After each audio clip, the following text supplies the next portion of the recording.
a similar position as the Rakic fight. Like, I mean, did you feel like they were trying to make Stosic push him up into the higher echelons with a fight against you? Did that cross your mind at all?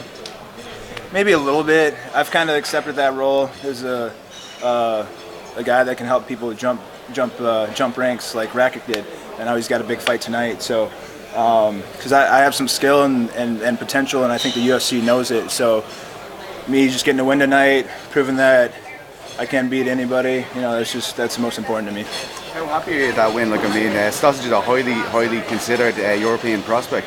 Yeah, everybody said he was going to rip my head off, especially his Serbian people. They were sending me some nasty stuff, and but it never got in my head. I knew, you know, this is his second fight in the UFC. I knew I had that on him, experience on him, and you know, you got to bring it. I don't care who you are, where you're from, you got to bring it in the UFC. So, but he did bring it, and it was a tough fight. It was a battle. I wish the fight would have went a little bit smoother on my end. I was hoping for a finish, but he was a tough guy, and he just didn't want to go out. You dropped him there in the first round, but he was right back up again. It seemed like no matter what you kept doing towards him, he just kind of kept going forward. What goes through your mind in a fight like that where a guy just won't go down, just keeps on coming? You got to do the same thing, and that's kind of what was going through my head. I'm like, oh, this sucks right now, but we got to get that win. And it kind of turned out to be a battle of control. He was grabbing me a lot, I was grabbing him a lot. He liked to put me on the cage. I was kind of letting him wear himself out in certain situations and just trying to be save my energy, and it ended up working. And then in between, getting those big strikes and a couple takedowns, I think, and ended up working. When he did drop in, he was holding on to your hands. It almost looked like he had his fingers in the gloves. I'm pretty sure he had that sewed up pretty good.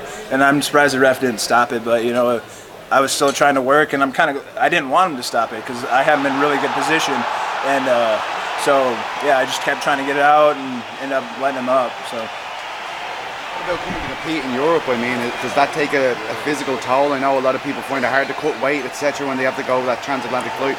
I'm getting used to it. I've been to Poland.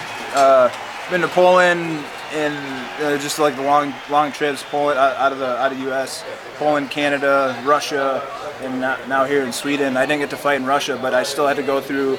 Just a month ago, I went through the same weight cut, the travel, and everything. So I kind of had a hand up there, just going through the same process. Devin, coming into round 3, did you have any expectations about pointing in those first 2 rounds? What was going through your mind? I wasn't sure who won the rounds. It was such a close fight. They ended up giving them to me, so I'm happy about that. It must have been the takedowns and the damage and the power punches. I believe I did more damage to him. I know I cut him maybe in the 3rd round with the elbow or something like that, and I knew that looked good. And then my control. He had me on the cage maybe a little more, but he didn't do anything when he had me on the cage. When will you be ready to step in the octagon again? As long as my medical's clear, x-rays clear out good, then I'm ready whenever they sign me up for another one, wherever it's at. Do you have your eyes on anyone else on this card? Obviously we have a lot of light heavyweights. Take them, pick any of them. Yeah. Any of them. I lost to Rakic. A rematch would be cool, whether now or later on, but any of those other guys, they're big names, and you know, I'm ready to fight some big names again. I'm ready. I'm improving every fight, and ready to show what I'm made of.